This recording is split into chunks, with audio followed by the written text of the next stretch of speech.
Hello also ఇక్కడైతే పెంచులకోన దర్శనానికి వచ్చాం కదా. ఫస్ట్ అయితే బాబు అలాగే మా హస్బెండ్ నేను ముగ్గురం కూడా హెయిర్ అయితే స్వామివారికి ఇచ్చేసి దర్శనానికి అయితే బయలుదేరామన్నమాట. కోనేరులో స్నానం చేసి బట్టలది మార్చేసి బయలుదేరిపోయాము.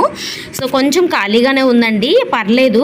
కొంచెం మరీ ఒక్కొక్కసారి భలే రష్గా ఉంటుంది. అందులోనే మేము వెళ్ళింది సాటర్డే కాబట్టి రష్ ఉంటుందేమో అనుకున్నాను, పర్లేదనమాట. సో ఇక స్వామివారిని దర్శనం చేసేసుకున్నాము. లోపల వీడియో అలో లేదనమాట. ఇక్కడ నైవేద్యం అదే ప్రసాదం అయితే తీసుకొని మేము తినేసి పిల్లలకైతే పెట్టేశామన్నమాట. ఇక ఆ తర్వాత లక్ష్మీదేవి అమ్మవారిని దర్శనం చేసుకోవడానికి వెళ్తూ ఉన్నాము. అక్కడి నుంచి కొంచెం వాకబుల్ ఉంటుందన్నమాట. సో అమ్మవారి దర్శనానికి అయితే బయలుదేరిపోయాము. చూసారా ఎండ అయితే ఎలా ఉందో బయట. సో అందుకని మేము నార్మల్ రోడ్ మీద కూడా వెళ్ళొచ్చు, అలా కాకుండా ఎండగా ఉందిలే అని చెప్పి దీన్ని కింద నడుచుకుంటూ వెళ్ళిపోతూ ఉన్నామన్నమాట. సో మా బొట్ట చూసారా ముందు ఎలా నడుస్తుందో మా తోడుకోవడంతో పాటు. మొత్తానికి ఇక్కడ అమ్మవారి దర్శనం కూడా చేసేసుకొని మనకు అక్కడ ముడుపులు కట్టుకునే ముడుపులు కట్టుకోవచ్చు, లేదంటే ఇల్లు కట్టుకోవడానికి రాళ్ళు పెట్టుకోవడం, పొంగల్ చేసుకోవడం, రకరకాలు అయితే ఉంటూ